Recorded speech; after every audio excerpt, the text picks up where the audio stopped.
Good morning, and thank you for joining us this morning to discuss could climate and disaster risk finance and insurance benefit micro, small, and medium-sized enterprises. My name is Karen Phillip, and I will be representing Caribbean Policy Development Center today. So who are we?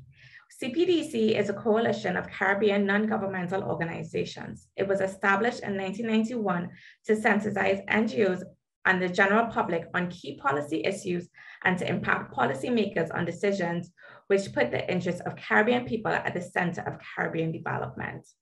Our mandate is making an impact on public policy, and our vision is putting people at the center of Caribbean sustainable development. Our mission is to build a civil society organization partnership through the engagement with people, government, and other relevant partners to influence the design and implementation of policies that empower and improve the lives of Caribbean people. We have 4 programmatic focuses, which is governance and participation, trade and economic, capacity building and sustainable development, and gender is mainstreamed. For sustainable development, the region continued exposure to vulnerability of natural hazards and the impact of climate change has had an impact on livelihoods and assets and threatens the efforts to reduce poverty sustainability. The effects of climate change are increasingly undermining the progress towards sustainable development goals and poverty eradication in the vulnerable developing countries. Measures to strengthen the resilience to the impact of climate change and the approaches to financing them have several benefits for poverty reduction and development. And based on this framework, this is why Caribbean Policy Development Center has chosen to work on the topic of climate and disaster risk finance. At this time, you're going to hear from our partner, MCI, about their role in the project. Having us and for inviting us to this roundtable discussion. The purpose of this presentation is to give you a quick introduction about MCII, and then 2 words on the project that we are working on together with CPDC.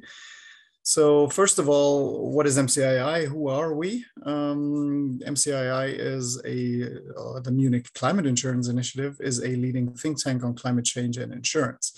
It was founded in 2005 based on the realization that insurance does play a role in the context of adaptation to climate change, as it was anchored in the UN Framework Convention on Climate Change and the Kyoto Protocol back then. As such, MCI's mission is to provide a forum for experts on climate change, but also from backgrounds in insurance, adaptation in general, and risk management and similar fields. And all of them with the intent to find new ways of enabling access to financial protection mechanisms to people that are vulnerable to the impacts of climate change. And in doing that, we always try to embed measures into an overarching risk management framework wherever possible to make sure that any approach that we opt for can actually benefit from the links to other similar approaches in the overall risk management cycle. The organization itself, MCII, is governed by an active membership, and the membership is comprised of individual experts from a wide range of different backgrounds and fields. That includes research, academia, other think tanks, NGOs, the insurance sector in general, but also the UN. Operations of the organization are generally led by an executive board, and all of the different projects that we do, like, for example, the one we are here in the context of today, are implemented by our project office. And this project office is hosted at the United Nations University Institute for Environment and Human Security, in short, UNU-EHS, in Bonn, Germany. Now, on the next slide, as I said before, the mission of MCII is the promotion of a framework of public-private protection and insurance-related solutions for people with currently no access to formal risk management mechanisms in developing countries. So this is the overall framing of the mission, and MCII tries to deliver on that mission by working along 3 main focus areas. And those are first, policy, governance, and strategies, where we try to link our work to the international policymaking regimes and work with developing country governments, development actors of the wider field and humanitarian sector. Secondly, it's analytics. Here we aim to improve the implementation conditions for financial protection mechanisms. Again, always thought and worked on within the broader risk management approach. And then thirdly, solutions and practice partnerships where we operationalize climate risk insurance on the ground and then do research on their impact on communities to improve the overall performance in the project cycle. So this quick map should just display a little bit the areas of focus, the different parts of the world we are working in with different projects and all of those different pillars that I just talked about, the main working areas. So see quite a number of projects that we are working on. And one of them is the one that we are here in the context of today. So multi-actor partnerships on climate and disaster risk financing and insurance. So I don't want to go too much into detail about the project theories and so on, but just point out the main aspect of the MAPS project. And that is why those multi-actor partnerships, in short MAPS, why they matter.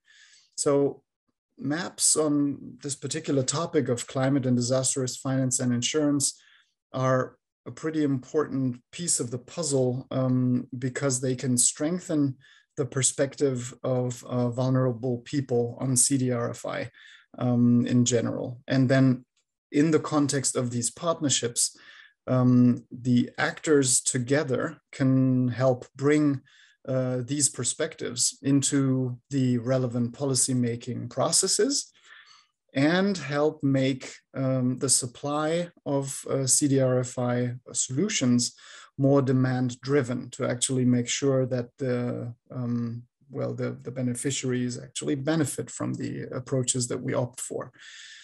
So this is one of the central goals of this project. And I think today we will be looking at this particular perspective from the angle of micro, small, and medium enterprises.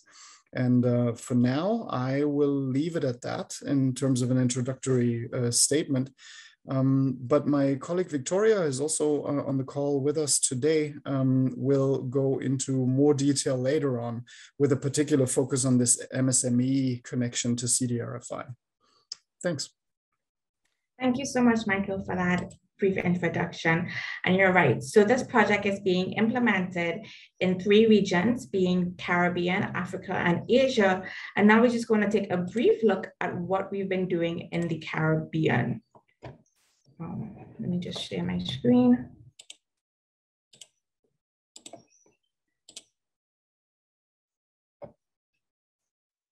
So in the Caribbean, we originally had 3 countries that we were looking at, being Antigua, Barbados, and Grenada. But with the pandemic, we pivoted and turned the project to be virtual. And therefore, we've been working throughout the entire region with the help of the 3 focal points. And what is climate and disaster risk financing and insurance? It has 2 main aims: to be proactive in planning and building the resilience. As Michael said, and we said, today's focus is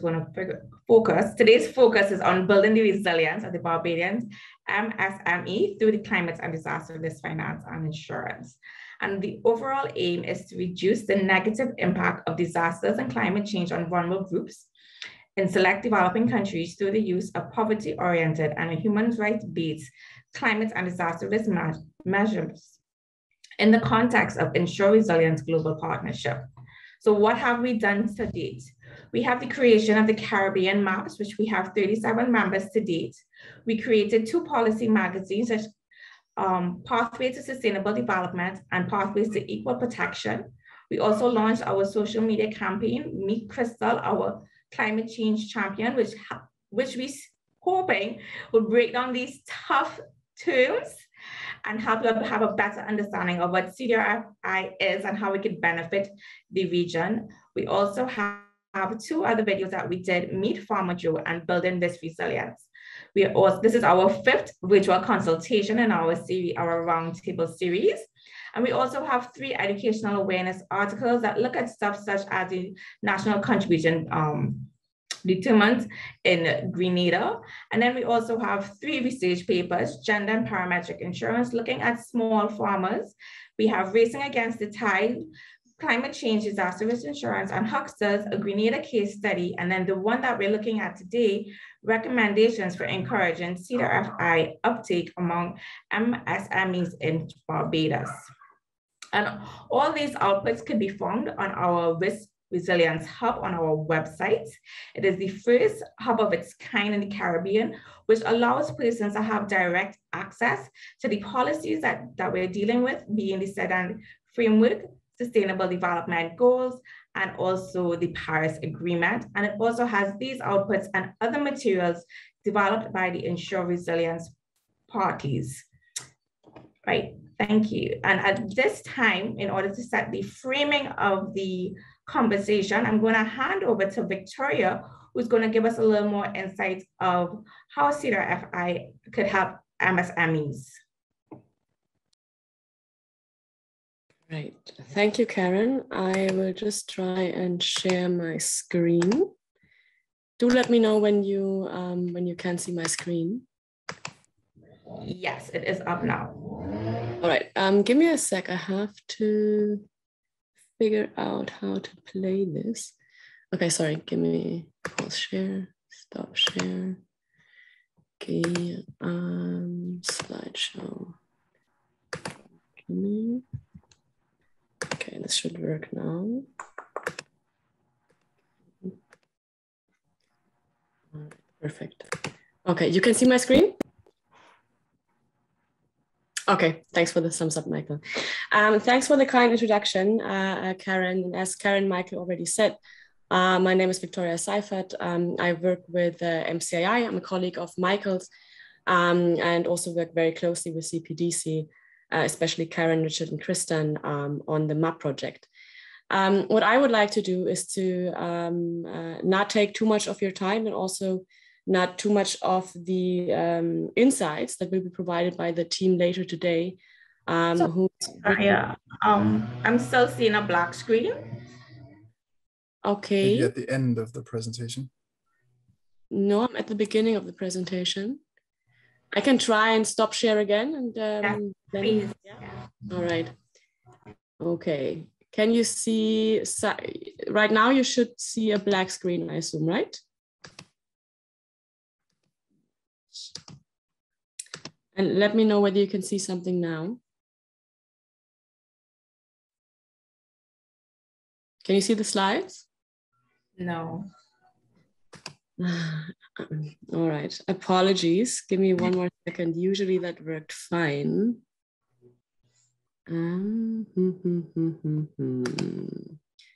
Just try to close everything else.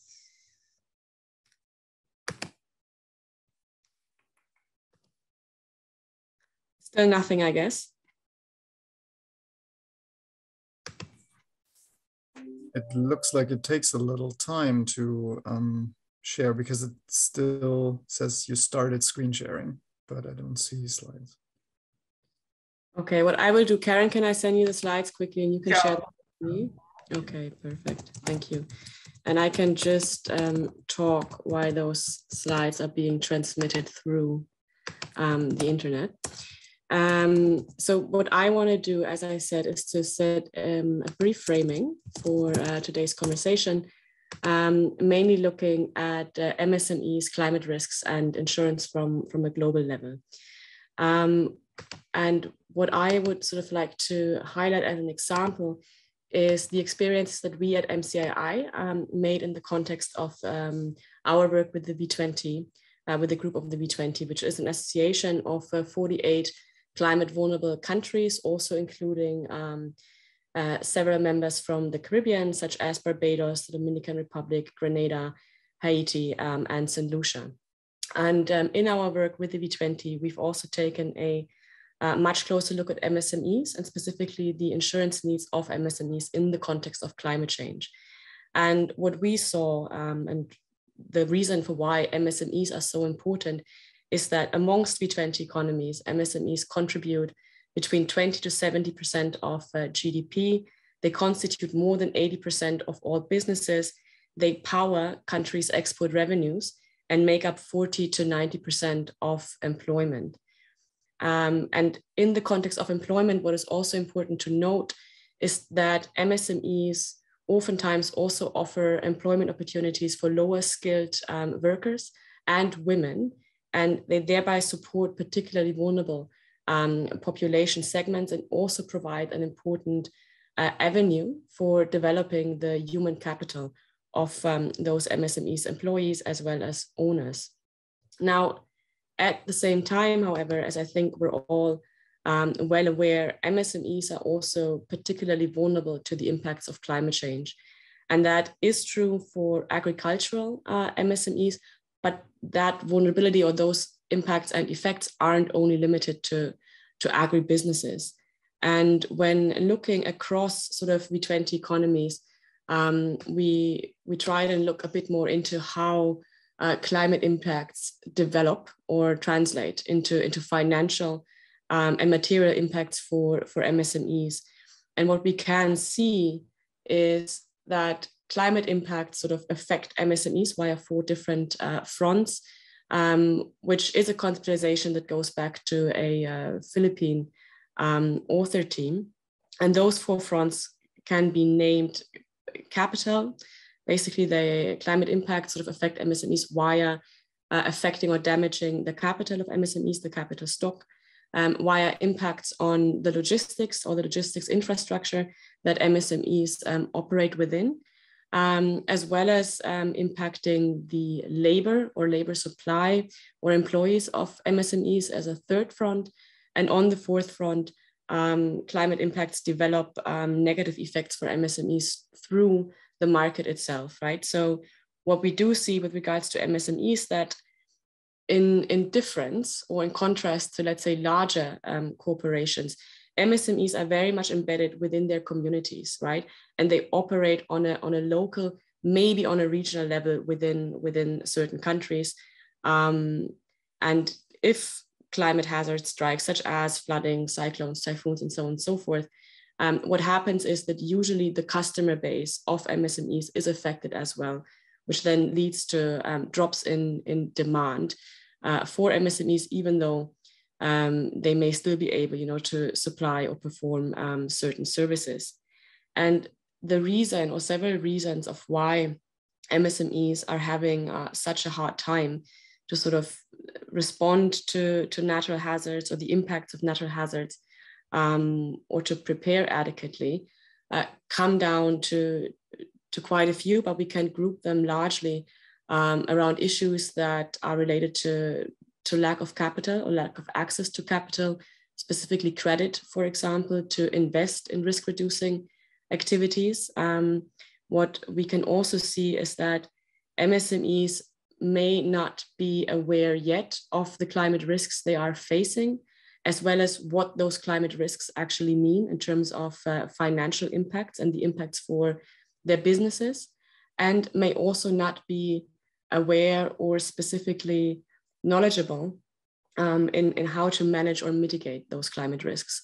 And that is something that's also reflected in, let's say, more global modeling research when it comes to climate impacts. We are unfortunately often still lacking the granularity, right, of climate models to better understand how specific sectors, how specific businesses in very specific regions or locations within a country will be affected by climate change. And due to that uncertainty, there is a lack of knowledge that can be transferred, for one, and there is also a disincentive to actually invest in risk reduction given the uncertainty of the outcomes or the actual materialization of climate risks.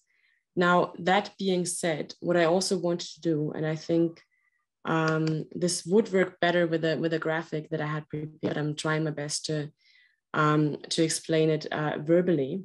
The reason why looking at MSMEs is important, not only from, let's say, a human development perspective or an immediate human development perspective, is that MSMEs basically represent a large chunk of the real economy within climate vulnerable countries. So yes, climate impacts for MSMEs most directly and most, well, immediately affect MSME employees, the owners of MSMEs, the families that depend on those employees or owners. But they also translate into broader those impacts also translate into broader macroeconomic and macro fiscal impacts, right? So for one, yes, MSMEs add and contribute significantly to employment. Now, when we have MSMEs affected by natural hazards, what happens is that people may lose their income for a certain amount of time until the MSME is back up and running, or may basically lose their jobs entirely because the MSMEs suspend their businesses. So for one, we do look at macroeconomic or macro fiscal impacts where employment could be significantly affected, especially going forward as climate change is likely accelerating, at least for some time, with regards to the impact it's producing. And again, or also in addition to the employment effects that we're looking at, MSMEs, or basically negatively affected MSMEs, lead to real economy effects when it comes to reduced GDP, so reduced gross domestic product, reduced tax revenue for governments, which then also translates right into less resources being available for the governments to invest in growth, in national growth, and which then sort of translates, if you would spin the entire chain through, which can translate into sovereign credit ratings of countries going down, which then again leaves countries stuck in a vicious cycle where the cost of capital for those countries go up, and their ability to attract international finance for investment, specifically into resilience and development, becomes less, hence sort of perpetuating this situation. And in order to catch those developments early, it would make sense to invest in the real economy, invest in the protection of MSMEs to safeguard macroeconomic growth more broadly. Moving on to the next point that I basically want to make is that insurance is, of course, insurance can address, certain problems, basically the financial outfall for MSMEs that comes from climate impacts. They can't necessarily, increase the resilience of MSMEs overall, right? Insurance needs to be embedded within integrated solution. But what we need to take into account, what we need to keep in mind is that currently the protection gap, the financial protection gap from climate risks in climate vulnerable countries, that means the amount of losses that is insured versus the amount of losses that are actually occurring is over 90%, which means over 90% of assets within climate vulnerable countries are not protected by insurance. And we also see that within B20 economies, non-life insurance penetration, which is usually indicative of the degree to which private sector, hence, for example, MSMEs are covered, lies below, or often lies below 1 to 2%. And the reason, or sort of the barriers that still impede the development and uptake of climate smart insurance amongst MSMEs can be grouped into supply side barriers and demand side barriers. On the supply side, the kind of barriers that we see relate, for example, to a lack of regulation that incentivizes risk management on the side of MSMEs. We also often see high taxation, VAT taxes for MSMEs that sort of make the products less affordable than they often already are. And we also often see that there aren't necessarily the kind of products or tailored product offerings that MSMEs would respond to, and the lack of distribution channels that would actually allow reaching MSMEs. On the demand side, the issues that we see relate or are similar to the issues that I mentioned before when it comes to MSMEs' overall capacity to manage risk. Namely, for example, the fact that climate risks are unknown to MSMEs. Their financial impact is unknown to MSMEs, and hence the incentive to actually take up insurance is quite low. Then MSMEs have other priorities than climate risk. And oftentimes the insurance products that are being offered in the context of climate risk only tackle climate risk, while it would actually be insurance products that sort of combine climate risk with other risks that are prioritized by MSMEs, such as theft or health, would be more welcomed and would find higher uptake. And what we see in addition to that is that MSMEs at times lack, let's say, the business planning skills that are necessary to prepare for climate risks and to invest out of climate risks. That basically, and why that is important, because that would allow MSMEs to reduce their overall risk and hence ideally also reduce the insurance premiums that they have to pay because they have a better risk profile. That being said, and I'm trying to say this again, insurance or only insurance for climate risks for MSMEs will not make MSMEs more climate resilient, right?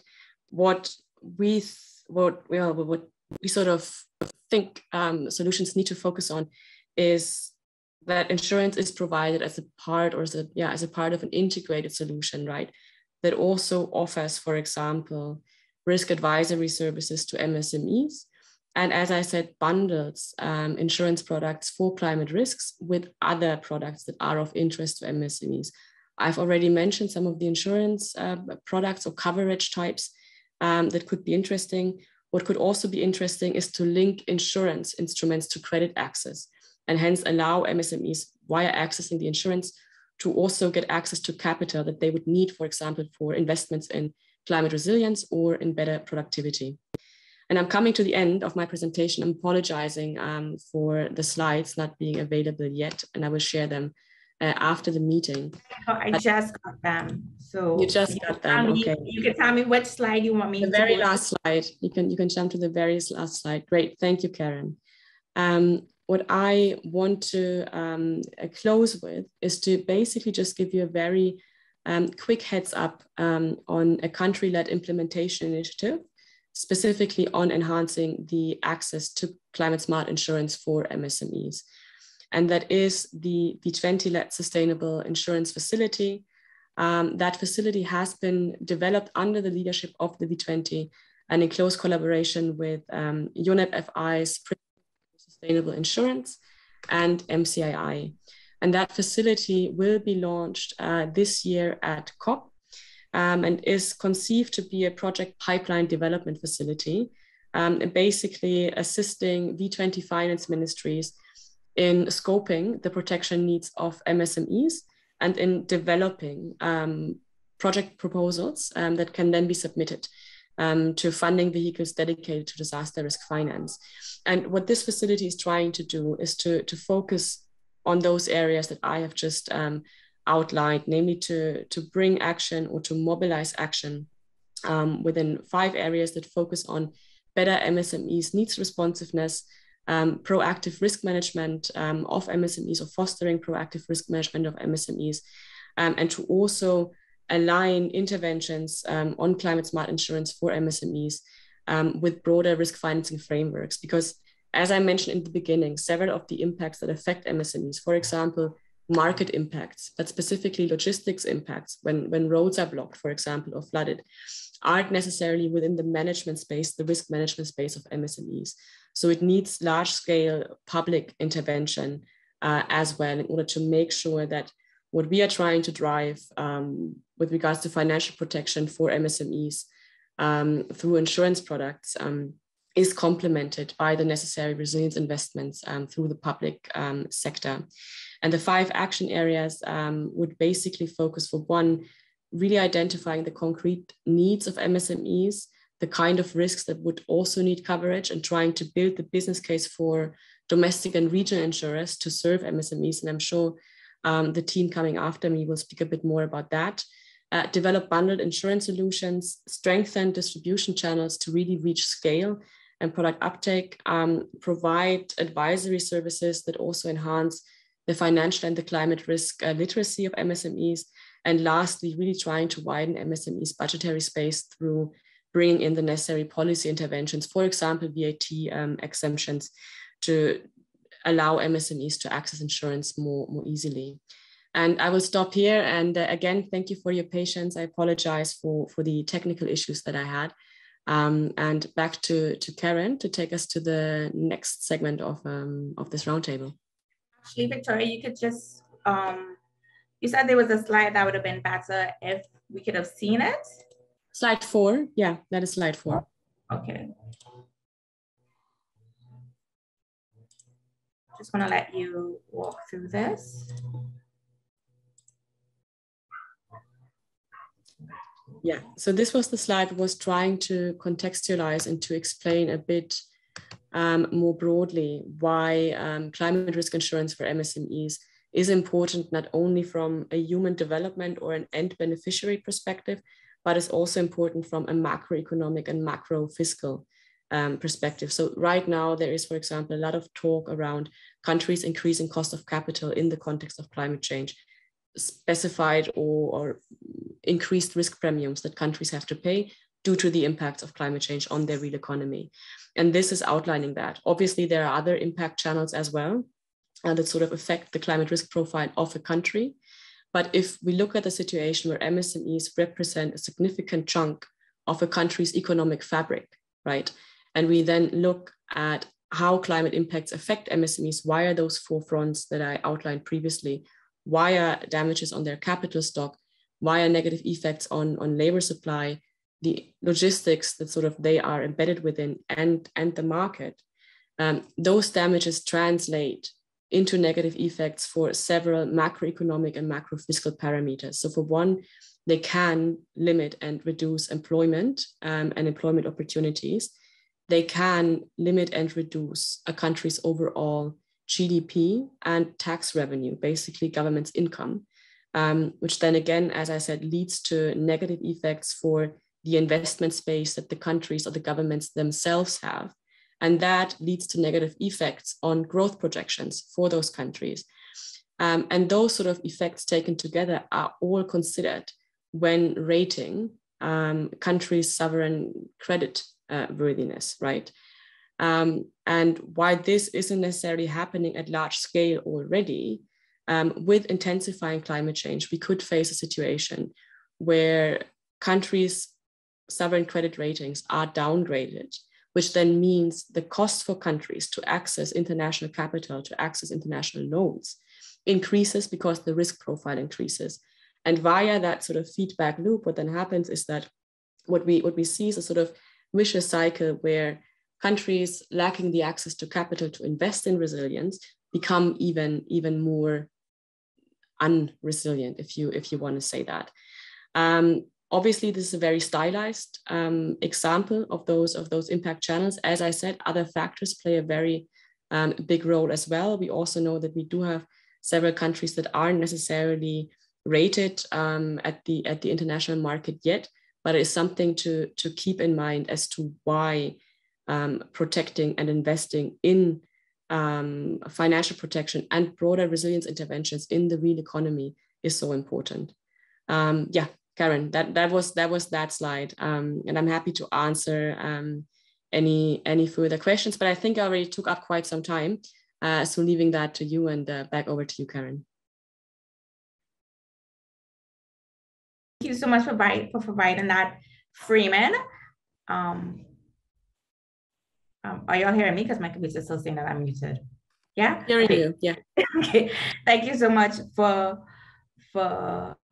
sharing that. And at this time, we're going to turn to the researchers who conducted this informative study on the manufacturing sector in Barbados and how CRFI could be used. And I'm going to hand over to Jason, and Jason will introduce his group. Hi, good morning, everyone. My name is Jason Francis. I am part of the team from Taha Consulting that was privileged to undertake this research with the manufacturing sector in Barbados, specifically the MSMEs. And I won't be presenting this morning, but I'll turn over to the experts on the team. I would have worked on pulling together the different strands of the research paper. And so for those interested in or who follow cricket, opening the baton, we have Amar Francis. She's a business development consultant with over 6 years of experience in the manufacturing sector and over 10 years working with MSMEs. She also has significant coaching experience with MSMEs. Then in the middle order, we have Shade Stolberg. She's also a business development professional with over 8 years of experience working in the manufacturing sector, with specific focus on supporting ideation and innovation with MSMEs. She's currently a digital marketing specialist and with specific focus on MSMEs. So if there are any MSMEs on the call this morning who are looking to boost the digital marketing strategy, you can certainly have a talk with her at some point in the future. And then we have Aria Laidlow. She is currently the Disaster Preparedness Desk Officer in St. Vincent and the Grenadines in support to SEDIMA and the World Bank. And she's also a lecturer in green engineering at the St. Vincent and the Grenadines Community College. She has worked and researched with several NGOs, governmental agencies, and development organizations, including the OECS, SEDIMA, and the UK Met Office in the field of climate change adaptation, environmental management, and disaster risk reduction. So what we'll present this morning for you is basically a snapshot of the research paper we would have undertaken, and we hope that certainly can add value to the presentations in the conference this morning. So over to the team.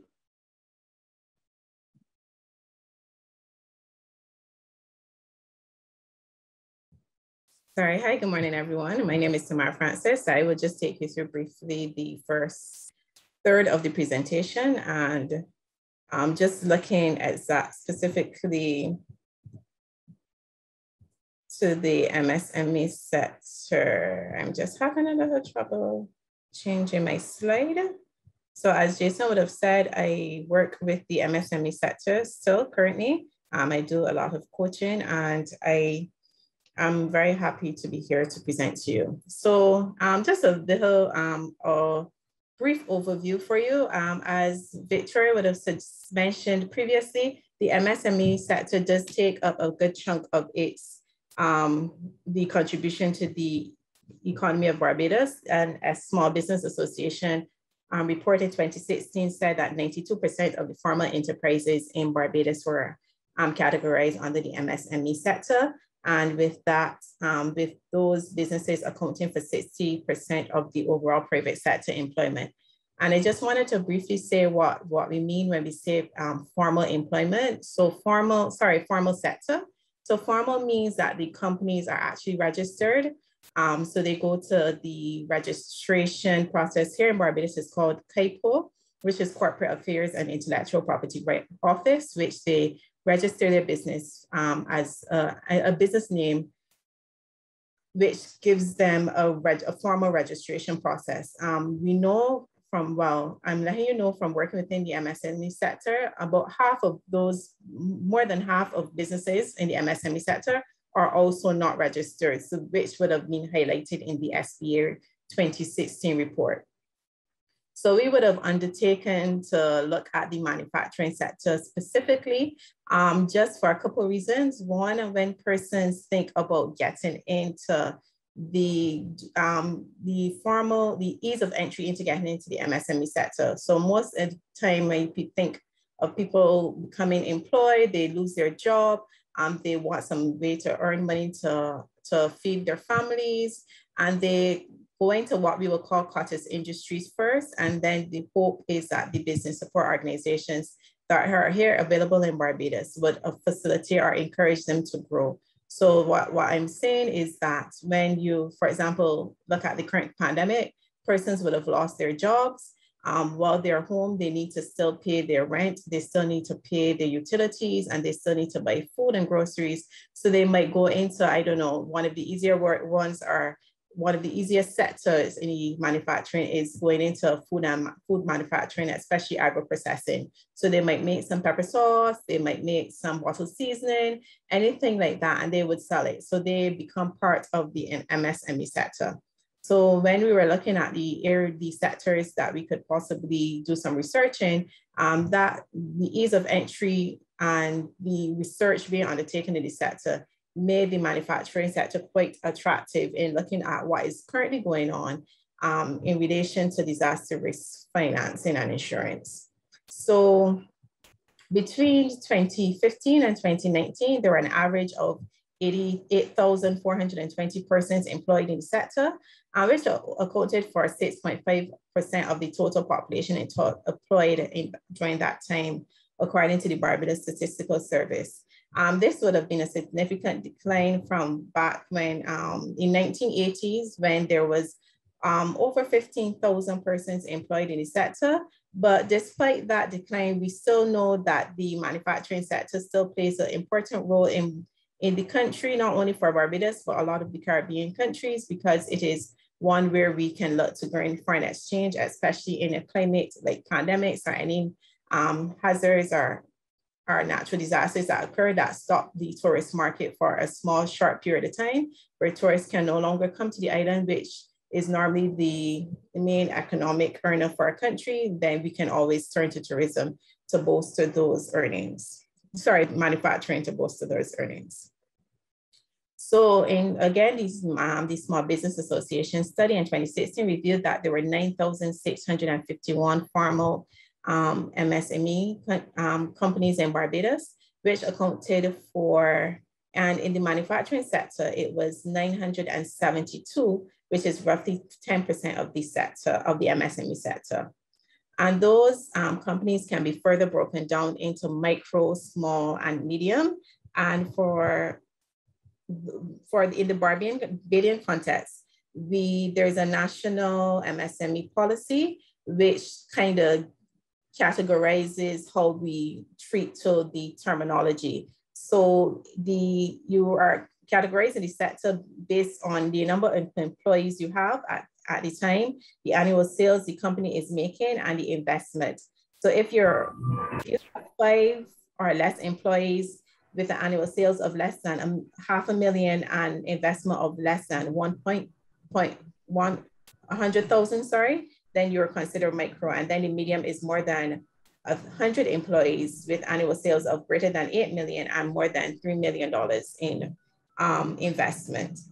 So as I said before, it is estimated that there are an equal amount of numbers of MSME also in the informal sector. So that is why, as Victoria was mentioning, the importance of the research and the looking into the MSME sector, because they take for sure a big chunk of the businesses in operation, even if they're informal. So according to the Barbados Statistical Service, they would have, when they do their research, they group the manufacturing sector into 7 subsectors, which is sugar, food beverages and tobacco, wood and wood products, paper products, printing and publishing, chemicals, oil and non-metallic minerals, metal products and assembled goods, and then other manufacturing. Different organizations have different categories. So for example, the Barbados Manufacturers Association, they would build out theirs a little different, because they would have a food and beverage subsector, for example, and then they would have another subsector for botanicals, persons who produce soaps and those sort of things. So Victoria would have gone through some of these challenges faced by the MSME sector, sorry.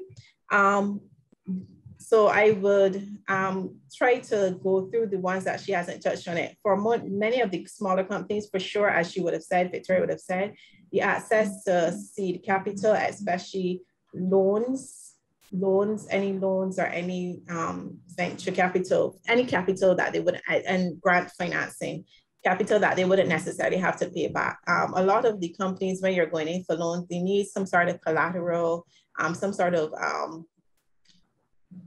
proof to the bank that should you not be able to pay back the loan, that they can recoup their monies. And a lot of smaller companies, especially those in the micro sector, unfortunately do not have that. Many of them would from time to time use their homes, and which is not ideal, but from working with the sector, I understand the importance of it. A lot of them also do a lot of bootstrapping, which is reinvesting any profits earned, which facilitates growth, but at a very slow pace. So for example, if you are MSME and you have a really groundbreaking manufacturing product, it's very easy for a competitor with more money to easily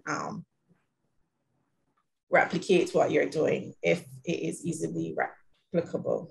So there's also a lack of integration, collaboration, and cohesiveness between the business support agencies.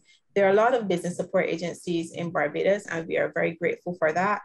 They just need to be a little bit more of a cohesion. From working in the sector, when I first started out, I remember companies, for example, would not know where to go for what, and it used to always be a runaround. The agencies have recognized that, and they've tried to create some information on where you go for what. I know BYBT at the time, they would have spearheaded a flyer to tell you if you want financing, right, there are possible avenues for that, if you want coaching, if you want training. So they would have created a small flyer to show what agencies do what.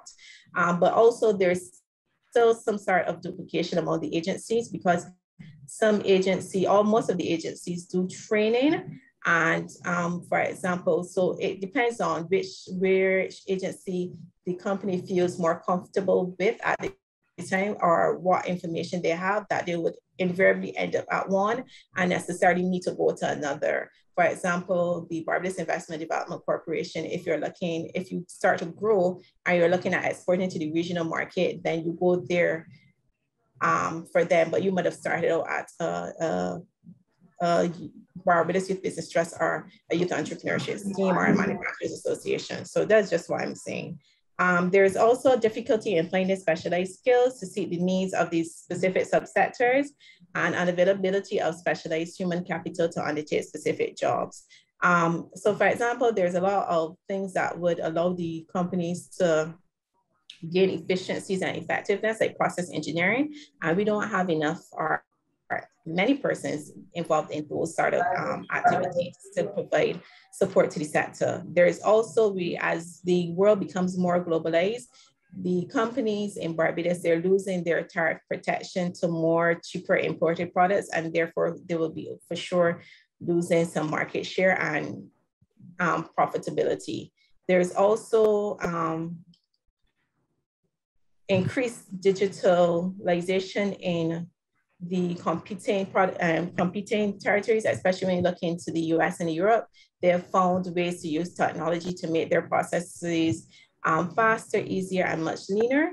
And they also benefit from a lot of subsidies and encouragement for manufacturing that sometimes we in the Caribbean, and specifically Barbados, do not enjoy, such as we are hearing now that the utility company responsible for electricity is looking at increasing its rate. So a great increase like that would also affect the MSME sector, because they would use electricity in production of their goods. Also, we know that there are price hikes around the world right now in terms of shipping. So those are just some examples of how the costs are higher for our MSMEs here in Barbados. And then for the persistent threats posed by the natural hazards and climate change. So we would have known here in Barbados, for example, in addition to the pandemic, we would have had some ash that would have come over when the volcano erupted in St. Vincent. And that's just one example of the hazards that we would face in the Caribbean, because we know our neighbors in Dominica and those lakes would have faced some hurricanes that would have devastated some of their sectors. So that is it for me. I will turn over the rest of the presentation to my colleague, So up next, we will have Shade Stolberg, who will be coming up, and then after her will be Aria. So thank you.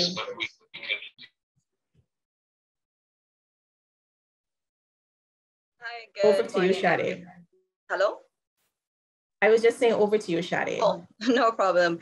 Good morning, everyone. Thank you, Tamara, for the introduction. My name is Shade Stolberg, as she would have said, and I will be providing an overview of the disaster risk preparation and insurance amongst a cross-section of manufacturing companies within Barbados, and this is based on our research findings.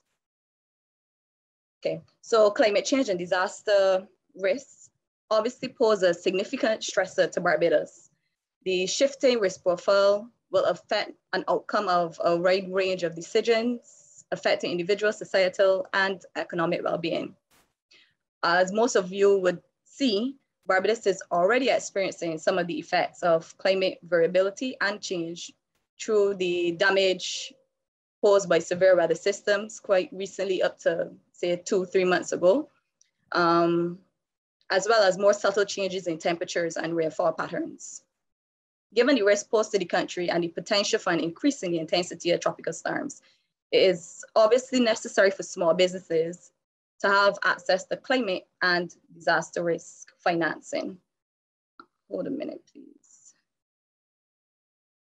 You guys can still see me, right? Okay. So some of the natural hazard risks posed to MSMEs in the manufacturing sector. Barbados is very flat, as you guys will know. The highest point is only a mere 1,102 feet. So most of the economic, but in this instance, most of the economic activity is restricted to the narrow coastal outside zones, which is obviously the most valuable economic and social asset for the country. But because of the sea level rise, storm surges, and the in addition to the increased frequency in tropical storms and floods, it could pose a significant risk to these businesses that operate along this coastal zone. Now, based on our research, the current approach to disaster risk preparation amongst the MSME sectors, what we would have, from having discussions and interviews with them, we would have realized that most of them had preparing for natural hazards. Natural hazards was not a priority on their list whatsoever.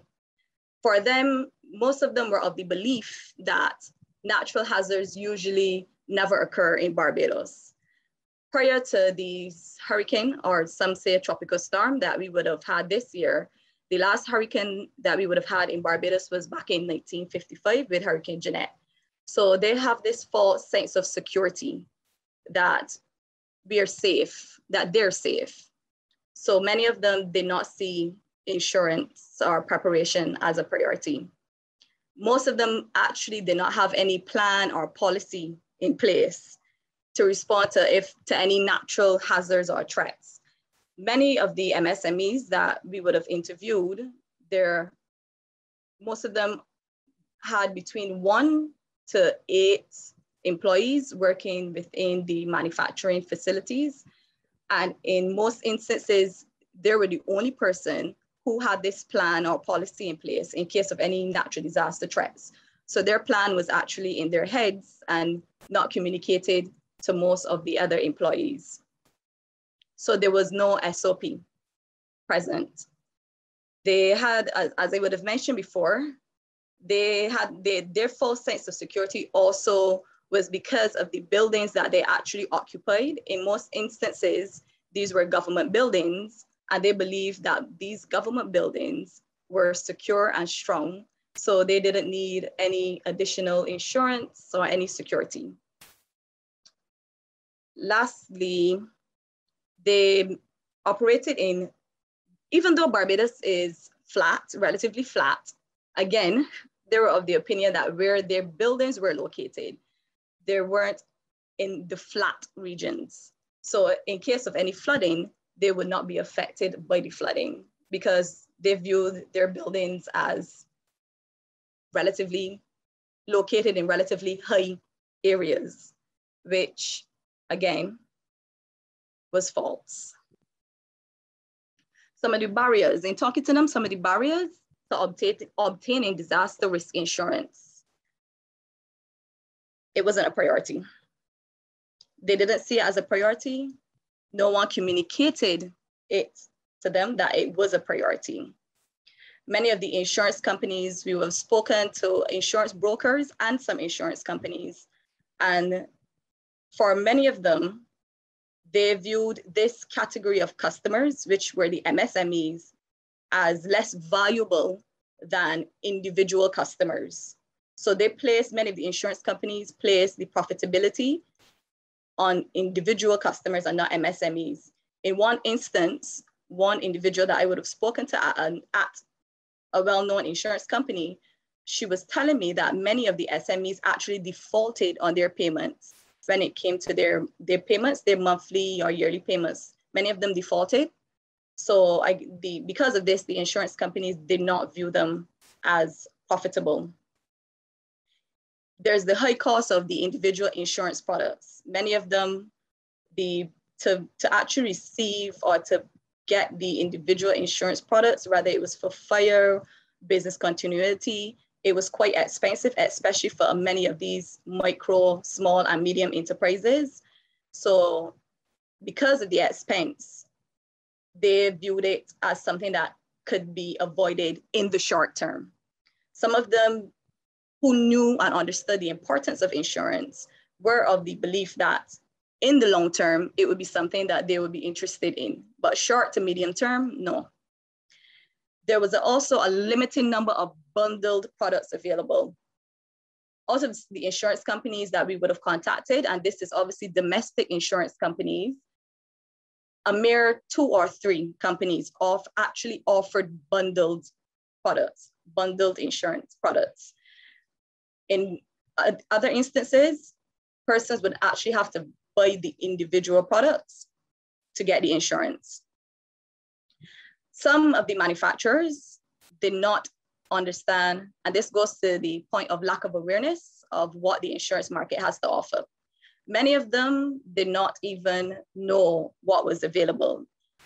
For instance, the product business continuity, most of them did not know what that was.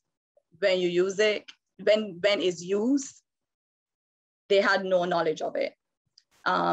They would have said that it was not something that anybody would have advised them on or about.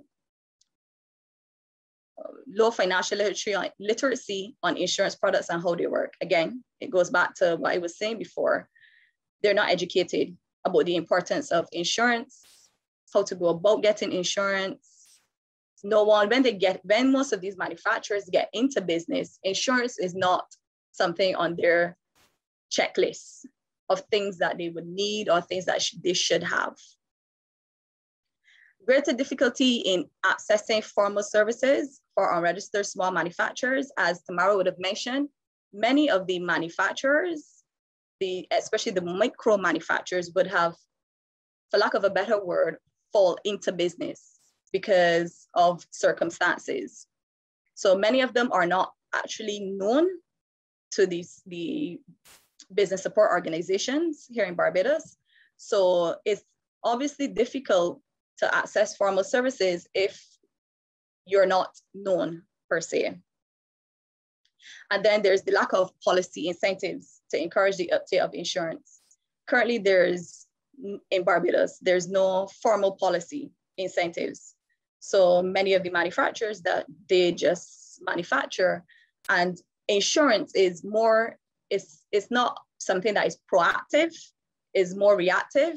In the instance of the 2 manufacturers that we would have interviewed who had insurance, a mere 2, one of them only actually went to get insurance after their manufacturing plant encountered a fire. So in that instance, it wasn't a case that he actually wanted insurance because it was proactive, it was more reactive. He actually had the insurance because he knew what it was to lose all of his machinery in a fire. In setting up his new plants, and the bank would have required him then to get insurance if he wanted if he was to qualify for the loan. Small profit margins. So in the case of MSMEs, their profit margins is usually very small. The cost of production in Barbados is high. So profit margins tend to be small because obviously the persons there, that's their way of making money. And if the cost of the items are too high, then they price themselves really out of the market. So what most of them do is that they focus on getting a small profit margin, enough that the business can continue to run and they can make money. So because of this profit margin is so small, there's not much money in there that they could actually say, well, let's look to get insurance for the business and pay this insurance on a monthly basis. I guess that's one of the reasons why many of them actually do default also. And then lastly, insufficient technical capacity to assist in the business development. So many of them, as it was said, they're small. Not only is financial resources limited, but also human resources is limited within these companies. Many of them don't have the money to be able to afford to pay persons to actually to advise them, give them the technical know-how and further develop their businesses. And I'm going to hand you off to my colleague, Aria, who will finish off. Hi, Shadi. Thank you so much. I just want to apologize to everyone for not being able to turn on my camera. Electrical outages have resulted in me using my handheld device, but nevertheless, we shall continue. So, based on the presentation from my colleagues, looking at the challenges and the barriers, the question now is how can we encourage the uptake of climate disaster risk financing insurance in MSMEs within the manufacturing sector within Barbados? It is important to first establish and understand that as a small island developing state, increasing exposure to risks and other disasters is very, strenuous on the economy, especially as it pertains to fiscal matters. As small islands, we often incur a lot of debt. And as a result, these disasters and having to find finance and help and relief and aid and respond and so forth like that compounds that. And as a result, as Victoria had mentioned, it creates a problem with having to have finances to invest in important things that would help to build resilience, such as education, infrastructure, in industries such as agriculture, tourism, and manufacturing, which are the backbone of our economies, okay? So encouraging the uptake of CRFI would help to close that sort of protection gap, which is a difference between insured and uninsured losses. So MSMEs being able to take up this insurance decreases the need for governments to have this sort of large expenditure through losses that are as a result of climate and other disaster risks. Making adequate financial provisions against extreme weather events by way of risk transfer helps to protect the livelihoods of MSMEs. And we see the fact that MSMEs create employment for a large proportion of our population, especially those who are more vulnerable in terms of their livelihoods. We see why this is increasingly important. It reduces the heavy burden of rebuilding after a disaster has happened. And we see that here in St. Vincent and the Grenadines, where I'm from, after the last eruption, you have farmers and fishermen who are saying, they just don't feel like restarting because of the mammoth in terms of losses that they have experienced due to disaster. So having to avoid rebuilding to that extent would definitely encourage SMEs to go on in terms of planning. And it also creates investment opportunities for insurance companies, because once they see their risk is reduced in terms of investing in these MSMEs, there will be greater investment opportunities. Also, it makes both business and also the overall sector more attractive for investment, as I stated.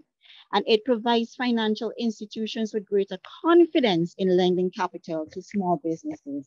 And this is one of the challenges or barriers stated by Shade in small businesses not being able to access capital to reinvest in their businesses, to build resilience and help them to be able to respond to shocks. So there are a lot of socioeconomic and long-term, medium-term and short-term benefits in uptaking CRFI for MSMEs within the manufacturing sector in Barbados.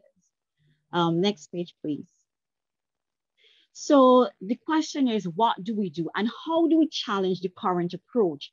Because what we need to understand is that we're still in this sort of paradigm of emergency response rather than preparation and looking at risk transfer. So based on the barriers and the challenges from our research, these are some of the recommendations that we came up with. So first of all, greater awareness building for MSMEs. So as we have stated, some of the manufacturers and small businesses that we have interviewed, some of them didn't even understand or have ever even heard of the term before. So they need to understand what it is, what products are offered, what their risk is. I think that is so important, their perception of risk, what it is, and understand how these products can help them within the long term to be more resilient and more profitable at the end of the day. Reversing a culture of complacency. We often have a joke here in the smaller islands in the Eastern Caribbean that Barbados is so lucky. Most times when a hurricane or depression passes, it either goes up or below. So because of the lack of experiences with natural disasters or climatic disasters, there's a sort of complacency to really buy into these sorts of insurance because, you know, persons might say, you know, I don't see a sort of return, things are not happening here, disasters are not happening here regularly. I don't need to invest my money into these sorts of insurance. So we need to reverse that culture of complacency. Building a culture of trust. And I think this is so important. As small businesses with so much uncertainty, especially now, which has been amplified by COVID-19, a lot of small businesses are very protective of the information that they have. And they often lack trust with other financial institutions, such as banks, such as insurance companies and so forth like that. And just given our overall history, you know, with these institutions within the region. So building that culture of trust is so important. And this would also depend on our disbursement channels, you know. So instead of just maybe using banks and insurance companies to disperse these sorts of products, let's look into organizations such as credit unions and friendly societies where persons often have a more close and more intimate relationship as it pertains to their small businesses. Client value, combining insurance policies, offering new products and additional services. And I think this is so important and would definitely create more attractability because you're not just only selling aspects pertaining to disaster and climate risks, but how can we incorporate other things such as marketing advice, training in risk reduction, and business continuity planning? So how can we put additional services within these bundles that would add value to the product and make it more attractive for owners and persons within the MSME manufacturing sector in Barbados to take up? Next slide, please. Strong policy focus on disaster risk impacts in sectoral policies. So based on our research, we have found that there hasn't been a lot of really any sort of policy document which highlights and provide guidance and stipulations as to how these policies can be provided and implemented within the sector. So there definitely needs to be this sort of policy development within the manufacturing sector, within the sectors, as within the MSME sector as it relates to that. And also not just on that particular sector as well, but we should look at the overall arching governmental planning and development and their way forward in integrating these policies in the overall development plan of the country. Greater policy incentives for insurance acquisition, right? So government can offer incentives to MSMEs which acquire disaster risk insurance, okay? So greater incentives, for example, getting access to different credit lines would definitely create a sort of incentives for persons to take up these policies. And lastly, encouraging MSCs to become formally registered. I think this is so important. As my colleagues have stated, you have a lot of persons who would just set up a small business. For example, I might want to sell some pepper sauce, some jams and so forth like that.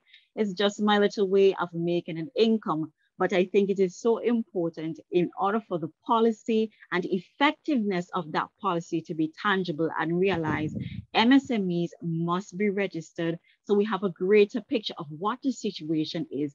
And then they can then really be able to lend a voice to tailoring the products and really have an input into the overall production of whatever climate and disaster risk insurance and financing products that would be created to be used within that context. So we can see based on these recommendations that there are a lot of benefits to be derived, not only on the sectoral aspect of it, but also on the macro scale, right? So this integrated framework that we've described, because that is what we are proposing here, that it would be integrated within the manufacturing sector, but also that in terms of long-term developmental plans for the countries themselves, that it would be integrated on the highest level. We feel that it considers or incorporates risk retention and risk transfer as a key phase. And this is so important because it allows the MSMEs and it allows government and policy decision makers to look at risks that would have been attained and find ways in which we can mitigate and plan ahead, right? In terms of risk transfer, businesses are able to be more resilient to climate and disaster risks and also be able to be more resilient to shocks and so forth like that. And this is where we bring in the whole aspect as well of social protection, joining these sorts of products with social protection mechanisms would definitely help to bolster that. In terms of at the macro scale, governments are able to close that protection gap a little bit more, right? Which gives them a lot of more fiscal freedom to invest in things such as your education, your health, and so forth like that. All these different facets within the economy that helps to actually build resilience. They are now able to invest more meaningfully and intentionally into these sectors. In addition, we need to understand that the climate risk management approach is resounded by global partnerships such as the InsuResilience Global Partnership 2050, the Sendai framework, the 2030 SDG development goals.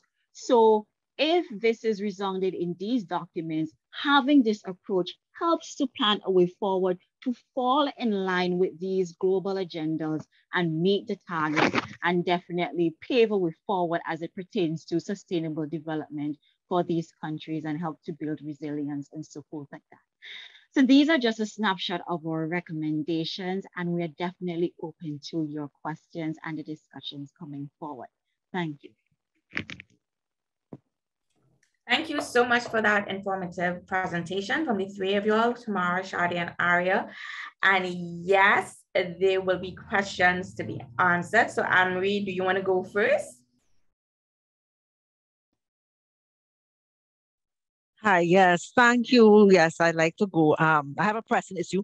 My name is Anne-Marie Chandler. I am a senior research associate at CID Barbados Inc. Consultants, Barbados Inc. I bring greetings from Lisa. She was here, but she had to leave. She sent special greetings to Victoria and Michael. Yes, I had one question, something that's pressing for all the presenters, actually. I was wondering if there were any gender entry points in your assessments in terms of the differential gender and any other social issues, in terms of the differentials in the impact, knowledge, and access to services. And I ask this because often in good faith, we make recommendations for products going forward. Yes, and we forget that there are the differentials in access and knowledge. And what we end up doing is widening the gender and other social differentiation gaps and feed poverty and other not so pleasant outcomes for society. So that's just my question. Were there any gender entry points in the assessments? And that's for all the presenters so far, actually. Thank you. Thank you. Thank you, Anne-Marie. You're welcome.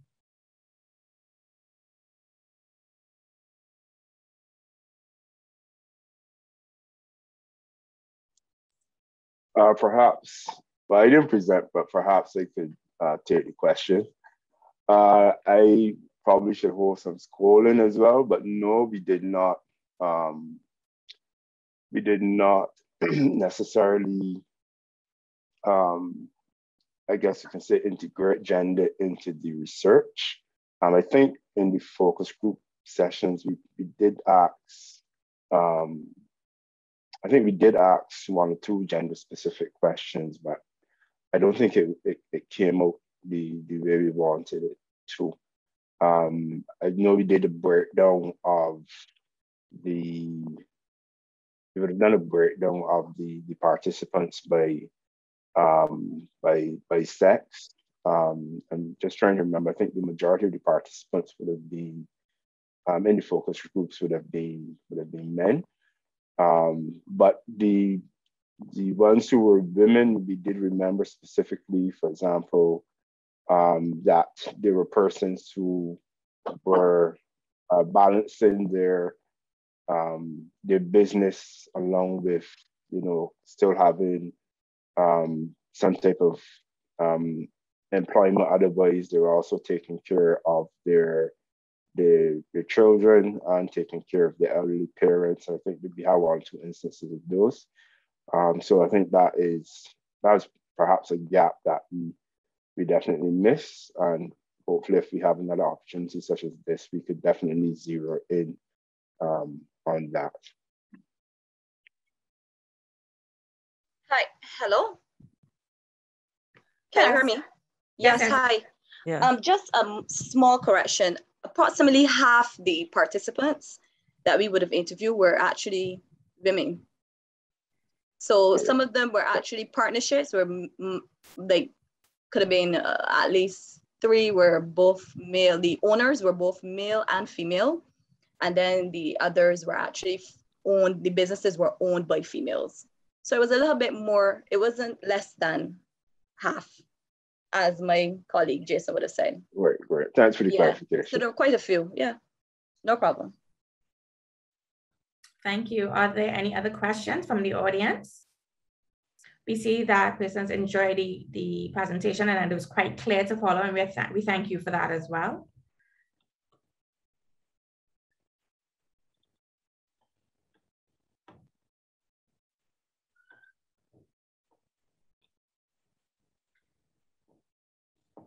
I may have missed this, but could you tell us a bit more about the organizations that actually have insurance for small businesses right now, and if they were approached for the study? Because I think from what I remember, there was a bit of an analysis of what is available.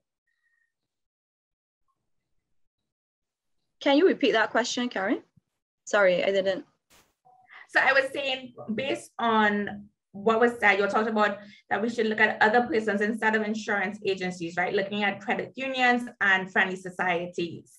Yeah. I'm asking, were the insurance agencies approached during the study, and what were if they gave you all any feedback? And then also, I guess the follow-up would be, what kind of approach could the small businesses take to the credit unions? The insurance companies were contacted during the actual research. We would have contacted them. And as I would have mentioned, or I think I did mention, we also contacted brokers, because brokers work with more than 1 insurance company. So we would have spoken to a broker who does work for a variety of insurance companies. In the instance of some of the credit unions actually own insurance companies also. So in the the Barbados Cooperative General Insurance, that is actually an amalgamation of credit unions.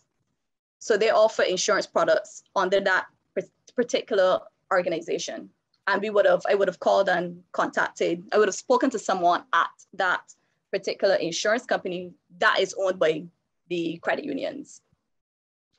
And in most instances, as I would have said, the majority of them, they do offer insurance products, but not bundled products. Even in the instance, yeah, they're not bundled. So they're individual products, just not bundled. Only a mere two or three companies offered bundled insurance packages for MSMEs. Okay. Yeah, I think you had a second question. About contacting credit unions. No, so I mean, based on your recommendations, right? And it was saying to do credit unions and friendly societies. Yeah. So I was just wondering, I mean, the one parametric insurance that's available in Dominica is going through a credit union. I was just wondering, I don't know if you have the answer. Yeah. But like, are you aware if the credit unions are opening to offering that here as well? Like, what is the gauge, if you all have a gauge? The thing is, we're not certain if the credit unions, because I don't think I wouldn't have spoken to the credit unions per se, since they already have an insurance company who they do all of they sell their insurance products through that insurance company. So I'm not certain. I can't, and I don't want to speak out of turn that it is something that they would be interested in doing.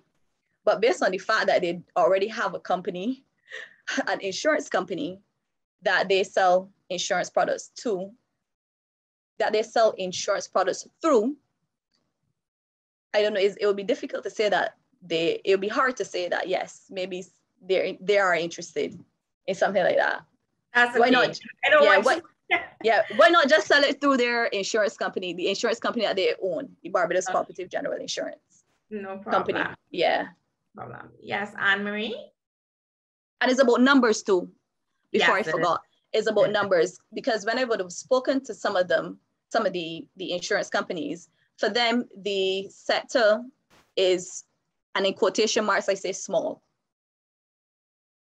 So when you think about profitability, it's a numbers game.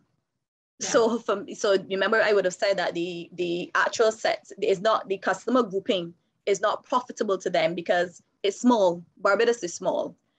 So we must take that into consideration.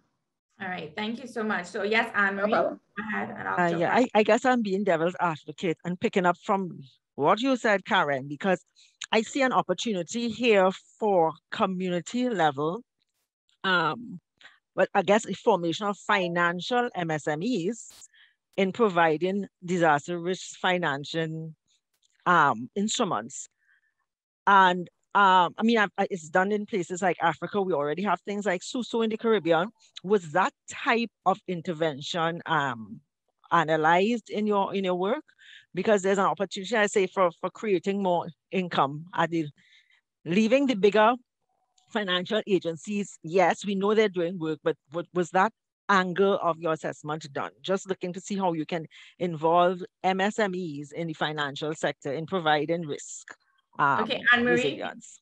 Before I answer you, because this call is actually international as well, please explain what you mean by SUSU.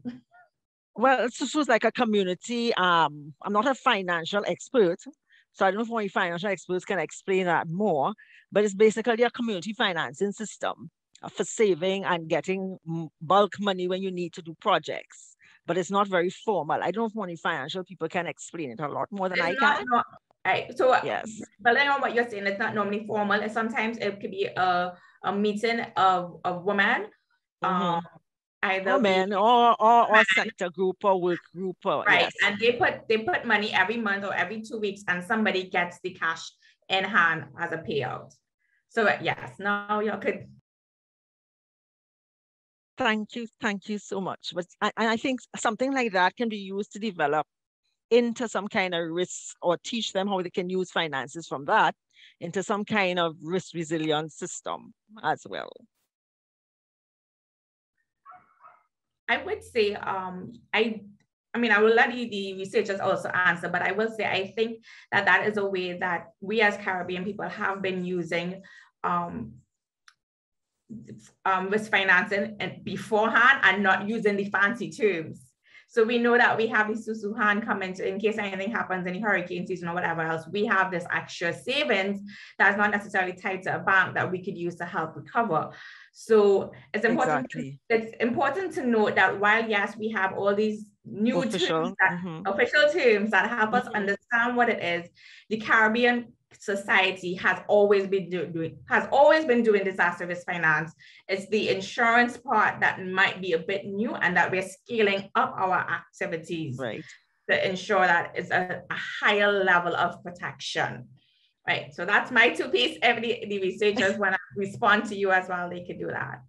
But can I just, but you can also take that and build it, teach them to build it in something that could provide that resilience as well too, instead of throwing it out and just depending on the more formal financial institutions to provide support. Agreed. Yeah. Yes, great suggestion. I know Susuhan is so common here, you know, all over the Caribbean, and it's definitely, I think, a way in which a lot of community-led initiatives can be driven, maybe to scale up a model like that in terms of using it as, you know, for rainy days, so to say, in local plans. However, I think it's so important that if we scale up these sorts of initiatives, that there is a protection barrier for that as well. Because what we saw, especially with COVID-19, I mean, with Susuhan, you have to ensure, let's say, maybe let me explain it a bit more. Let's say 10 persons want to be a part of your pot. Each month or every 2 weeks, you would put, let's say, $50, $100, and so forth like that. So being able to get your return, so every month, someone else gets the entire pot. So let's say the total pot is $100. The first month I get, the second month Karen gets, the next month Anne-Marie gets, but it often always depends on being able to fund that pot. So I think there is a risk there in terms of that we have to look at when we're scaling up this particular initiative, in that the persons entering this pool must be able to have the finances to do so. So any sort of initiative that comes from that has to be affordable as well, you know, for those individuals that we are trying to scale it up from and for, and just to ensure that we take those things into consideration. But I like that idea, Anne-Marie, that you suggested. I also just want to make another point that was made in the chat section by Mr. Miller. I think it's Dexter, that a lot of trust has been broken as it pertains to insurance within the Caribbean due to the collapse of British America and CLECO. Persons have lost millions, hundreds of thousands of dollars and have not seen a cent to this day. So there definitely is room for innovation when we're creating these products as it pertains to MSMEs. And just to bring things along in terms of the local context, here in St. Vincent and the Grenadines, if you're looking at banks, we saw 2 international banks leaving within a matter of a year. I think RBTT left, and I think now CIBC is being sold to the smaller consortium of local banks, Bank of SVG and Bank of St. Lucia, I think. So I think when we're creating any sort of products and looking at the distribution channels, because these channels would definitely determine the type of trust that is built, we really need to take into consideration local and traditional knowledge, expert knowledge, and definitely what is the current situation. So that's just my little on that. Yes, thank you. And that is a very valid point that Dexter made, that there is a lot of hesitancy for insurance. And also we are going through COVID and we had these shutdowns and people have less spending money. And if you have less spending money, chances are you're not going to spend it on the insurance, but you're going to spend it on what you need right now. So are there any other questions for the researchers?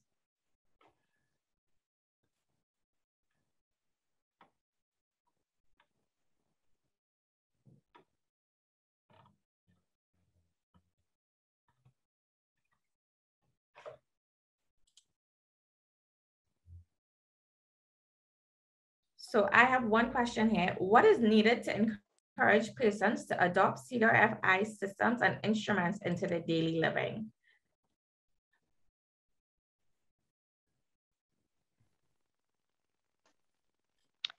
Daily living, wow. I think first persons need to understand their risk. Understand, I think risk perception is a great thing that would determine whether or not you see it as something worth investing in. So I think understanding or helping persons to understand what their risks are. I think educational awareness. When I saw CPDC had a crystal, there was a cartoon, I thought that was a brilliant idea. So helping persons to understand what it is all about, because sometimes I think when we're in our bubble, we forget that the ordinary common person doesn't know what this is about as well. So all the recommendations that we've mentioned just on the individual level, having greater awareness, understanding your risks, educational awareness, understanding or maybe seeing that there are products out there that just not that does not just caters to climate and disaster risk, but other things such as life and things such as social protection mechanisms, especially which are so necessary now going through this COVID-19 pandemic. I think when we see all those things combined together, I think persons would then have a sort of greater urge to see that we must at an individual level also have a continuity plan. I can tell you here in St. Vincent and the Grenadines from the eruption of last February, I think it is such a great window of opportunity, because small farmers and fishermen and small businesses within many sectors have seen the importance of having a plan going forward, how to ensure that they bounce back from shocks and so forth like that. It wasn't just the eruption, but COVID-19 really gave us a hit. So I think within these sorts of opportunities, it's so, you know, I don't want to say take advantage, but we should definitely grasp at the opportunity to really pound that sort of information on the macro and also on the individual level as it pertains to the importance of taking up CRFI initiatives. Yeah, Karen, if I might just add, I think one of the things which came out in the research too, and in the focus group sessions was, we probably didn't list it in the recommendations, but I found we kind of need champions in the sector, and I think we can definitely push. Well, two things: we need champions in the sector, persons. As Shadi mentioned, I think there were at least two persons in the focus group session who would have taken out insurance, and there was one gentleman in particular who was in the sector he's into wood manufacturing, and he would have taken out insurance for a number of years. And I think he kind of drove the discussion at one point in the focus group session, where he began to question other persons, other small manufacturers, in terms of asking them, for example, you have PC equipment which costs $30,000 to $40,000. Why don't you have insurance? You're operating from your home. You have this, appendage to your home, and you're operating from there. Suppose that catches fire. Suppose there's flooding, or you're operating in Bridgetown, close to the sea. What happens if we have storm surge impact? And I think that one of the things we might need to do is to have those persons tell their stories, and kind of champion the need for and the uptake of insurance. And as Denise has mentioned in the chat, influencers, we talk a lot about social media influencers these days. We definitely need to highlight those who've taken out insurance and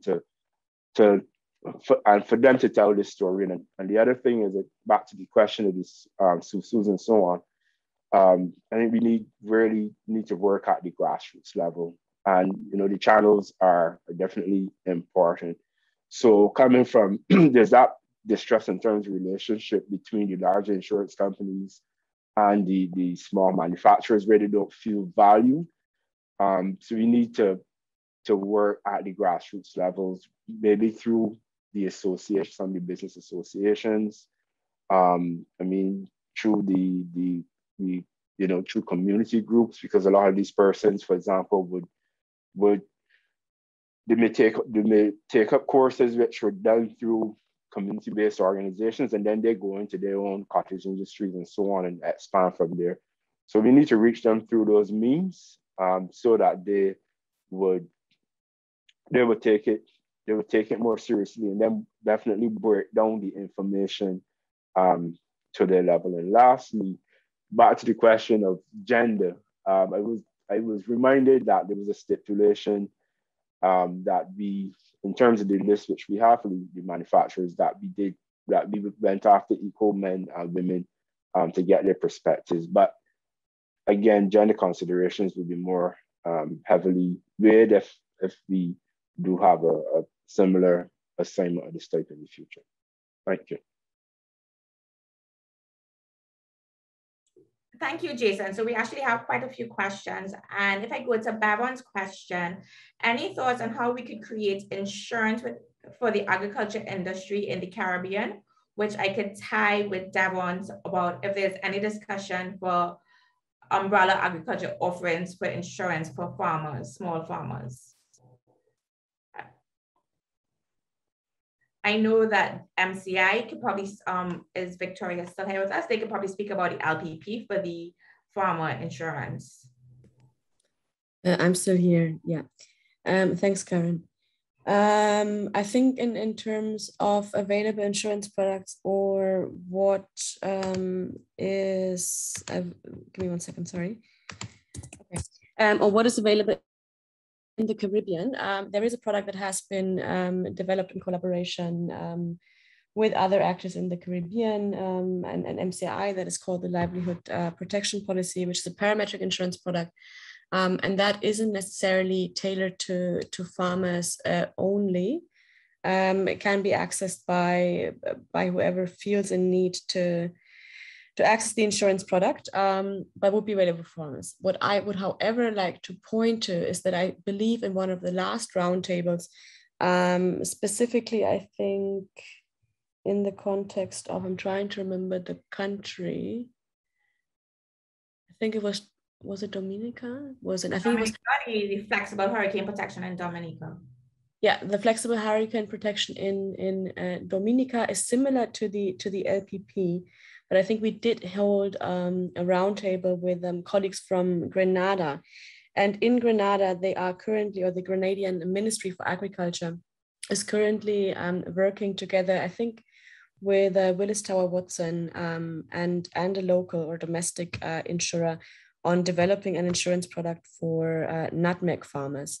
And when we're talking about insurance products for farmers, I mean, it would be, I think, generally helpful to, as a first step, right, to better understand what types of farming or agricultural produce we are talking about, because depending on, well, what kind of crops, right, we are looking at, the way that these crops react to certain climate risks and so on and so forth is different. The way they react to, let's say, certain types of rainfall or certain wind speeds is different. All of that information would need to be taken into account when developing an insurance product. I'll briefly leave it at that. I'm happy to come in again and respond more to this question, but maybe colleagues have something to add as well. Thank you for that intervention. Okay, so then we could go on to Christian, who has a question, and then we'll go back to the questions in the chat.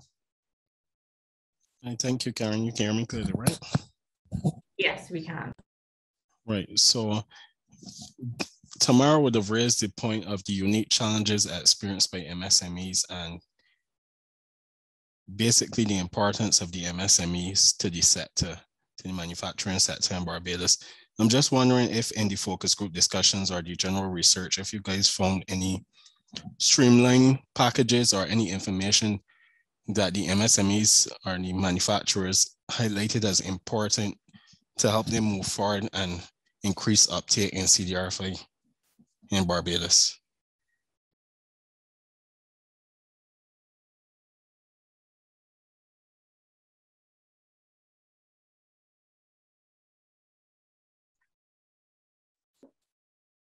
So just to get you again, Kriston, you're asking if there were any conditions that were necessary in terms of the uptake of any specific recommendations in terms of pricing, in terms of, that would increase their uptake and their interest in these products?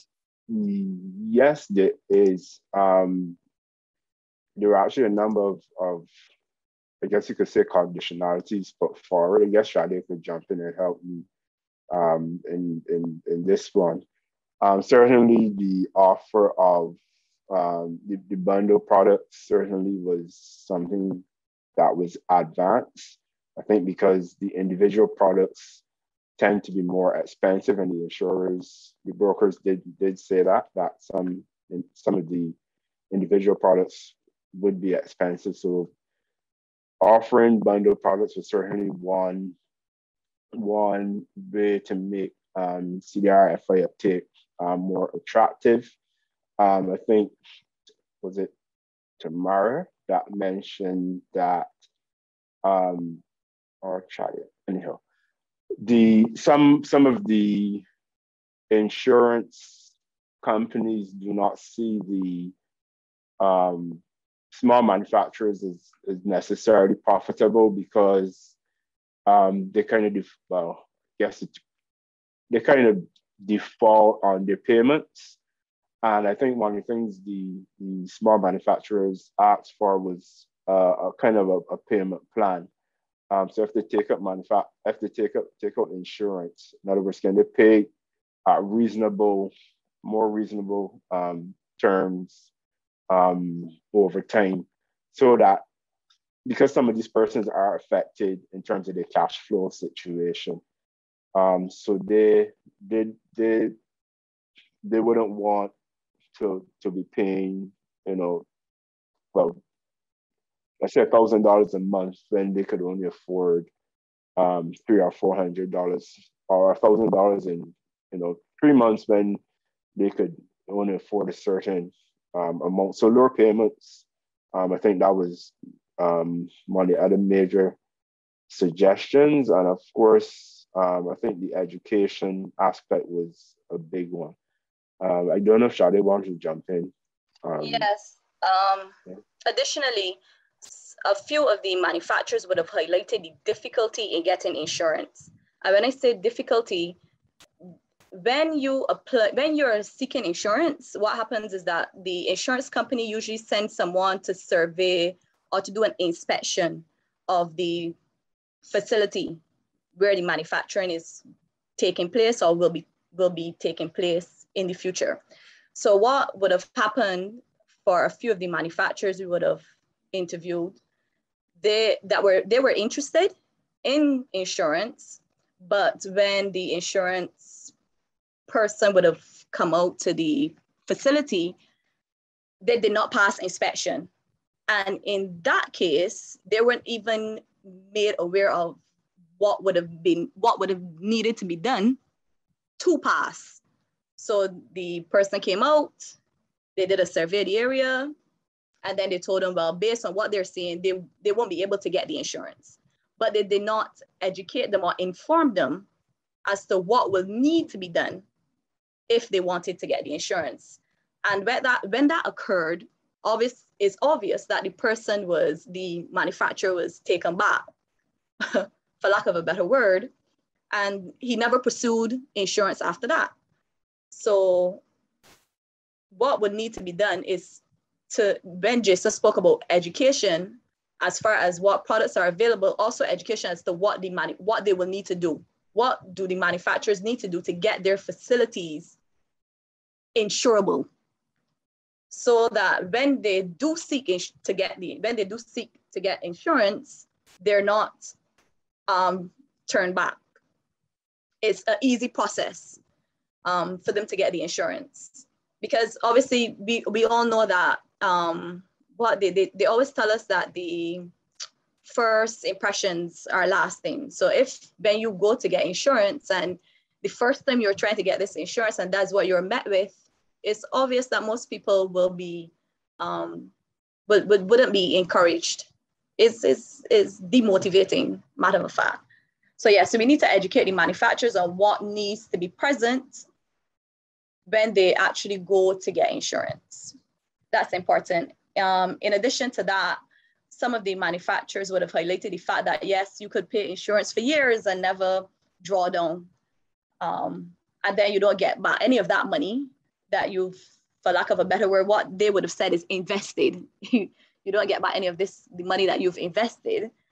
So they would have asked about what happens if you actually, you paying your money, this insurance money, and then you never use it. Is there a way that you could then tap into it? Creating a product that, yes, if you never use, if there's never a situation, you're never faced with a situation where you have to go to the insurance company, can you access this money that you have paid for years? That was another question that many of them, well, a couple of them would have asked us. So yes. Just to add quickly, one or two of the other things, no coming back to memory, sorry. So as I mentioned already, the existence of payment plans, but we also had, connected to what Shadi would have mentioned just now, the whole idea of transparency with respect to the terms and conditions. So, you know, these persons don't want to be paying their money for years, as was mentioned, and then when they go, then let's say event happens and they go, then they hear about, sorry, but you know, you can't access this money because, you know, these conditions were met, or you know, there were changes somehow to the contract or whatever the case was. So transparency where they have an idea of what is, you know, and what the finer details are, and so which goes back to the whole thing about building trust, and then of course ease of payouts when an event occurs. So we talked about and I already mentioned in the recommendations, liquidity, if you know the CRFI, of course, if it's a parametric product, you know, the liquidity, greater ease in terms of liquidity for the small manufacturers, so they have access to that cash soon after, and that's something that persons fear. So you, again, you're paying your hard-earned money into insurance policy or scheme, and then, you know, when something happens, it takes, I don't know, 5, 6, 7 months before you can actually be, I guess, for lack of a better word, be reimbursed. And so in that time, then, you know, your operations are down, you have to send home staff, you're not making any income. So I think for these persons, there's a lot of skepticism, and any product which is developed for them would have to have all of these, would have to basically pass this checklist in order for some persons to actually pursue it. And I think that's important for the entire MSME sector, in fact. Thank you so much. And I think that the responses that you gave answered the questions and the comments from Anne, because Anne is asking what is the initiatives being taken by the insurance sector to raise the level of resilience in the region. And also Dexter is saying that the insurers do need to take some sort of responsibility and offer incentives to customers. In some cases, we pay insurance for years with little to no returns. And in many cases, it might be wiser to create a bank account for the rainy days. So I think that we understand that everything is not going to be perfect, but there are ways that both the manufacturing sector could improve their systems and their buildings and processes. But at the same time, it has to be a partnership with the insurance agencies who understand the needs of the sector and provide bundle packages to help us build a resilient Caribbean.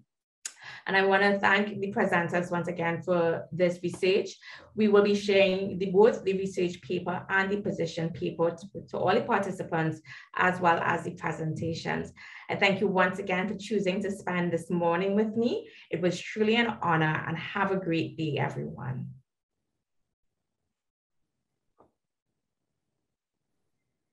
Bye. All right, bye. Thank you, everyone. Take care, Karen, and thanks for Bye-bye. Bye, everyone. For having us. Bye. Thank you, everyone. Have a good day. Bye-bye, everyone.